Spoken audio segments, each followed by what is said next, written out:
Welcome back dito sa channel natin. Muli tayo nagbabalik dito sa Bonifacio Global City. Napakarami ng mga luxury residential buildings dito sa ating bansa. Pero alin nga ba sa mga ultra luxury residential buildings ang may pinaka-expensive na residential units dito sa ating bansa? Alamin natin sa videong ito.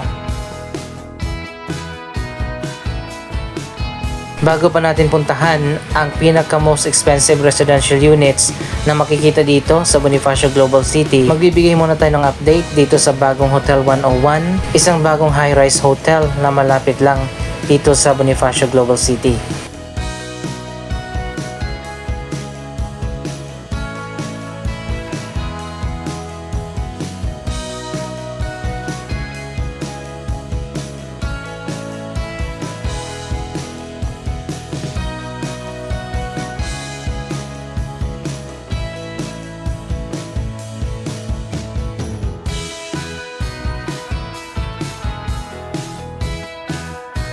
So ayan guys, ito na nga ang bagong Hotel 101 na natapos na. Dito yan itinayo sa kabilang side ng C5 sa may Pembo na nasa tapat lang ng SM Ora.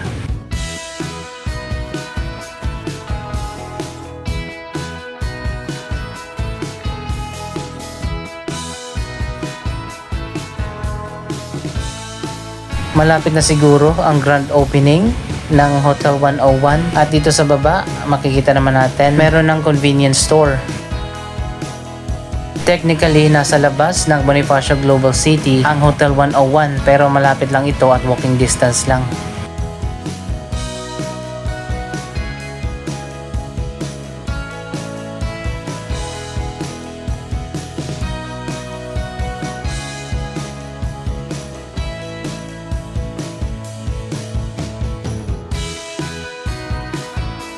Ngayon naman pupuntahan na natin ang kasalukuyang number 1 na most expensive residential units na nandito sa Bonifacio Global City. At magbibigay din tayo ng iba't ibang mga updates sa mga latest na development dito sa BGC.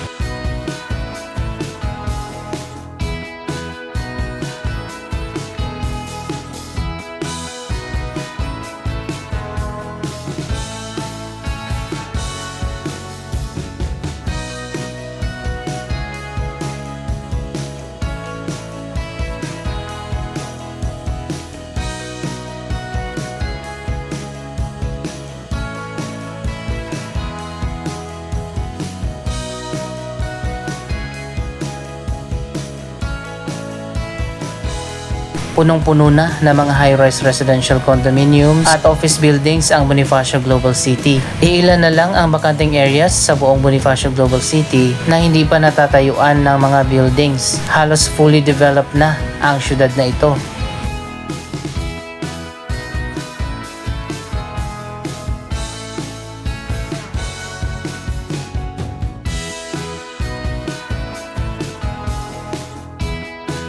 Andito na tayo sa may BGC Arts Center sa may Maybank Performing Arts Theater.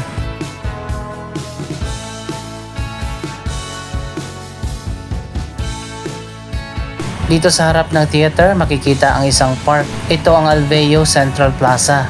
Napakaganda ng park na ito. Maganda rin yung landscaping.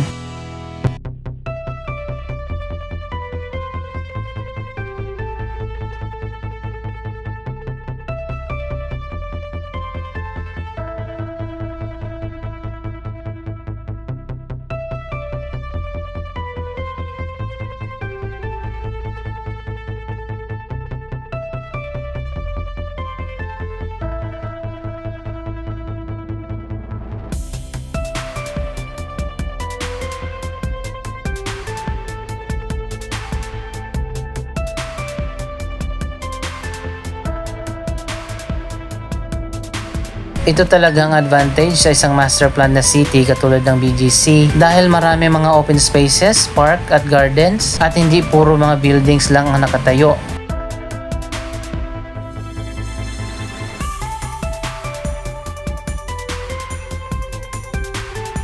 Dito naman makikita natin ang Sun Life Amphitheater. Pwede rin magsagawa dito ng iba't ibang mga events.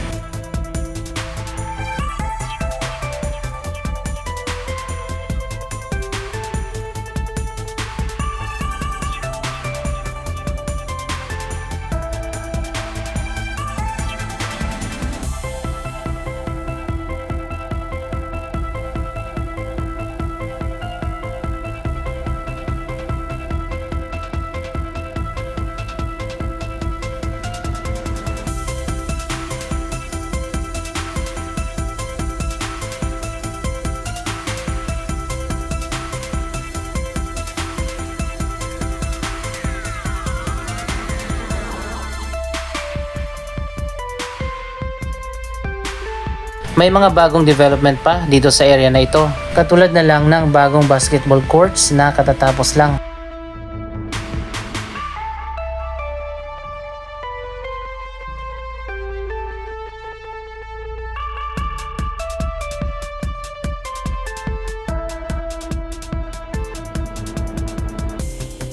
So ayan guys, ito na yung mga bagong basketball court dito sa BGC.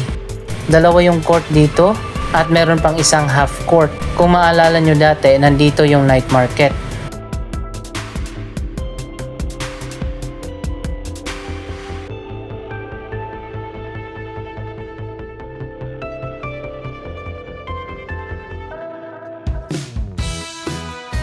Wala na yung night market dito na popular noon at pinalitan na nga ito ng bagong basketball court.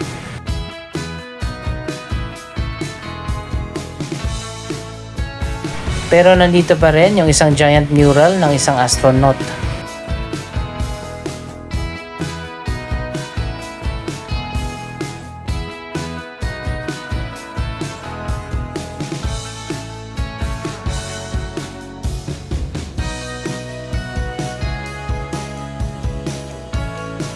So ayan guys, papunta na tayo dito sa may Central Park ng BGC, kung nasaan ang most expensive na mga residential units dito sa ating bansa.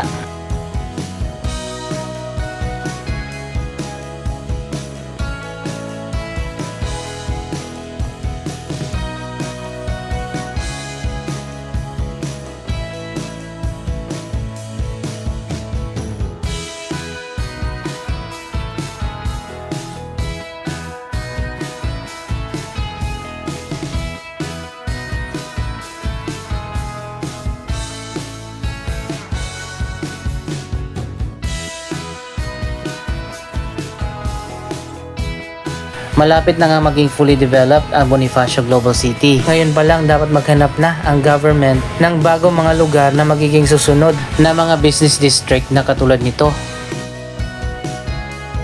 Isa nga sa mga nakaplano na ang New Clark City. Nagsimula na nga doon ang gobyerno na tayuan na ang New Clark City ng iba't ibang mga infrastructure projects. Kaso mukhang medyo mabagal ang progress sa New Clark City. Medyo malayo din kasi ito sa Metro Manila.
Andito na tayo sa PSE Building o Philippine Stocks Exchange. Dito nilagay sa baba ng building ang kauna-unahang 3D LED billboard dito sa ating bansa.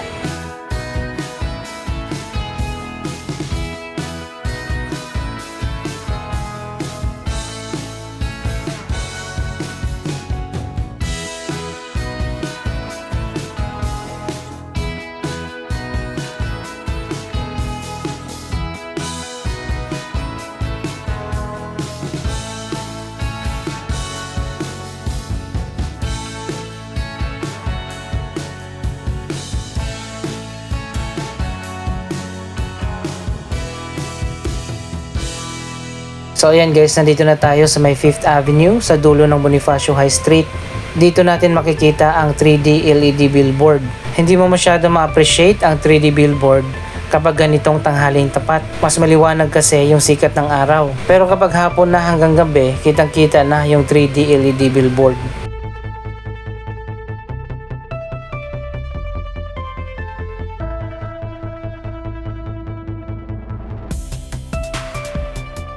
May mga bago na rin pala mga ads ngayon dito sa 3D billboard.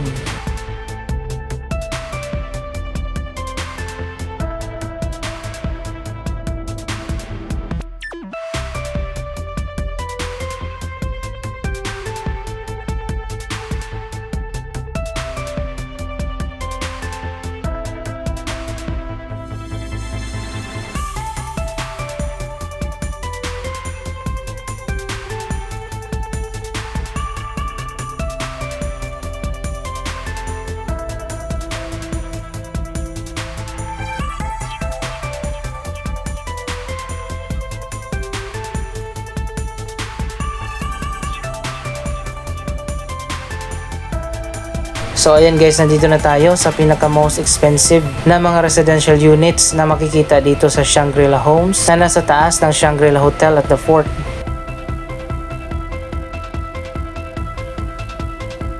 Ang mga units dyan sa taas ng Shangri-La Hotel ang pinaka most expensive na residential units per square meter.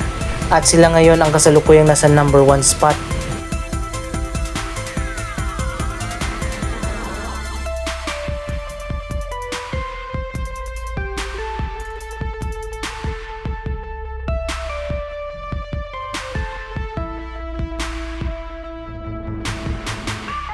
Pero hindi rin magtatagal yan dahil meron na mga challenger para sa most expensive residential units. Kasalukuyan ang ginagawa ngayon ang mga susunod na papalit bilang mga most expensive residential units. Papalitan nila ang Shangri-La Homes dito sa Shangri-La at the Fort. Kasalukuyan pang ginagawa sa ngayon at under construction ang The Estate Makati, isang joint venture project ng SMDC at ng Federal Land. Isa pang runner-up sa pinaka most expensive na mga residential units, ang Park Central South Tower. Isa sa dalawang ultra-luxury residential building na ginagawa na rin ngayon sa Makati City.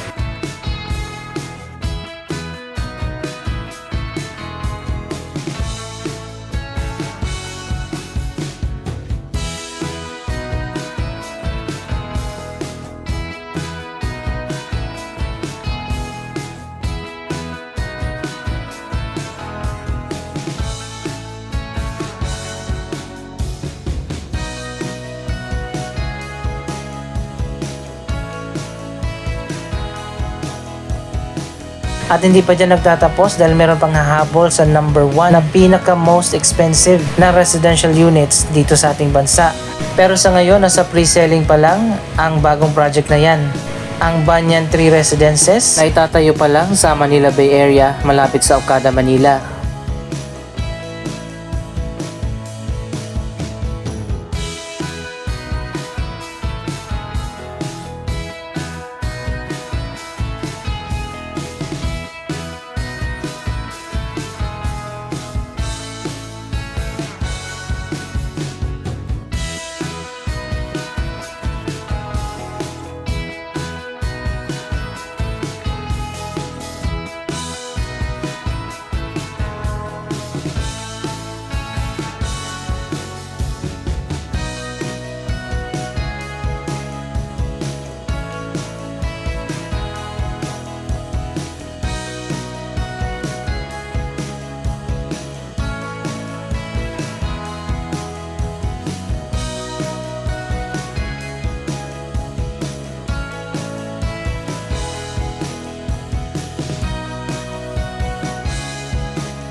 Pero sa ngayon, kasalukuyan pa rin nasa number 1 spot ang Shangri-La at the Fort dahil hindi pa naman tapos ang The Estate Makati, Park Central Towers at Banyan 3 Residences.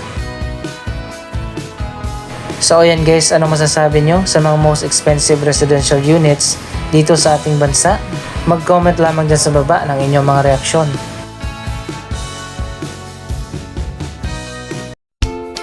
Maraming salamat sa inyong panonood. Don't forget to like, share, comment, at subscribe. Thank you for watching.